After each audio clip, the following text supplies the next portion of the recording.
教员是怎么把美金变成美元的？用的是他老人家非常娴熟的矛盾论。要讲清楚这个问题，就得知道美金是怎么来的。在1944年的时候，几十个盟国在一起商量战后的经济该怎么发展，秩序该怎么确定。这个时候，他们就商量出了一个叫布林顿森林体系，用美元跟黄金去挂钩，35美元可以换1盎司黄金，那就形成这样一个固定比例。这个时候，美元就变成美金了。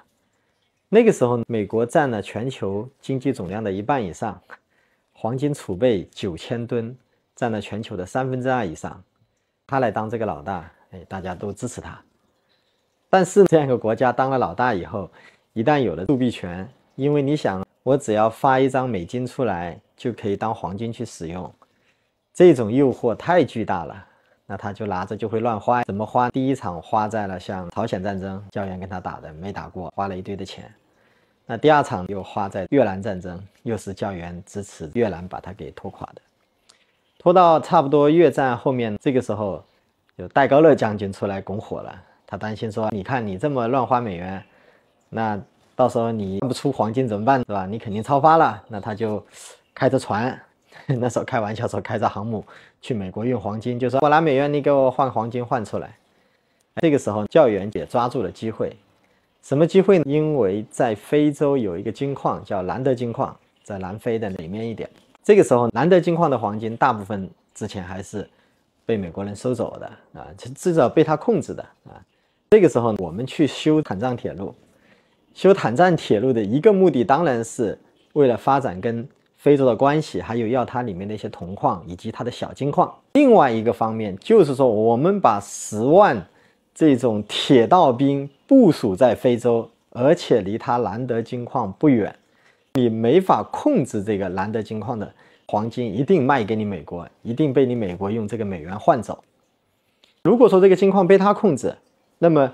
美国人就可以说，你运的金子全给我，是吧？那我就把这个美元给你你拿着美元到处也可以换成黄金，这不是跟原来常凯申一个套路吗？叫金圆券嘛。你就想想金圆券的主意谁给他出的嘛？不肯定背后是那些美国人的金融资本告诉他，你最后把这个中国人民收割一波发金圆券，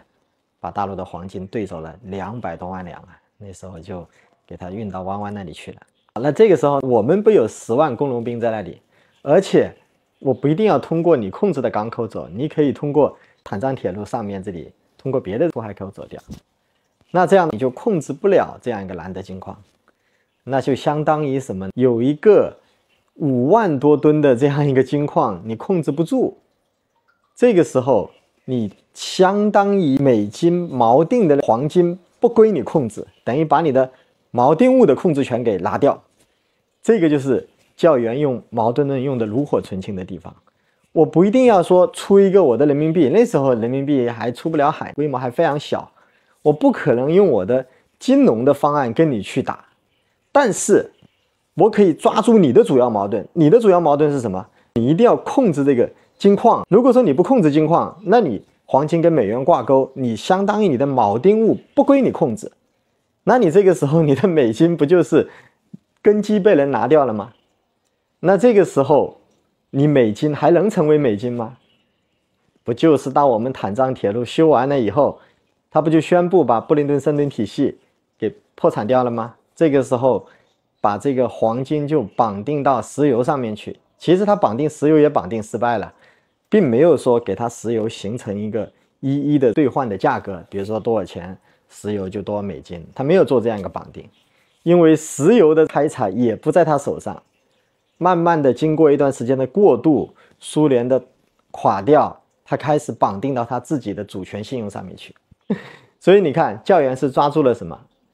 是主要矛盾的主要方面。那个时候咱们人民币你别说跟别人去打金融战，我们自己还非常弱小，但是我有我的强的一面，我给你打了朝鲜战争，给你越战支持了越南人打赢了你，所以你不敢跟我打，我10万这个工程兵放在那里，你就不敢派军队来跟我打，那我怎么办？我就牢牢的控制住这样一个金矿，我也不是说要你的，我就说不让你在这里行使霸权，我在非洲反霸权。那这个时候你失去对金矿的控制，那么你就失去了对这个锚定物的控制，这个时候你的这样一个美金不就失去了绑定黄金的作用吗？所以你看，他就抓住这样一个主要的矛盾。我不是说要在金融战上跟你打，我在你的铆钉物上动文章，而且抓住了这样一个机会。那其实用在我们个人身上也是一样的，我们也要寻找到我们能成长，我们人生幸福关键的主要矛盾是什么？现在我们把人的成长，把人的幸福全部铆钉在一个什么上面？我现在钱不够多，我没有达到财富自由，所以我就不幸福。实际上不是这样子的。你就回想，你跟家人的和谐，很多时候并不是金钱的支撑的，而就是在一些很小的事情上，你没有去处理好细节之处。大家聊天的时候，哪怕是你看倒一杯水的时候，人家问你帮我倒杯水，你玩游戏无视了，你就给人家自己去倒，对吧？你天天在这样一个很小的沟通上去累积了一堆的这种怨气，到时候才会出现这种大的爆发。你再退一步讲，你说你成为一个谦虚的人，你成为一个积极主动的人，他需要你金钱支持吗？他不需要的。所以你以为好像是我现在的不幸是因为金钱少了导致的，其实不是，其实是你个人的习惯。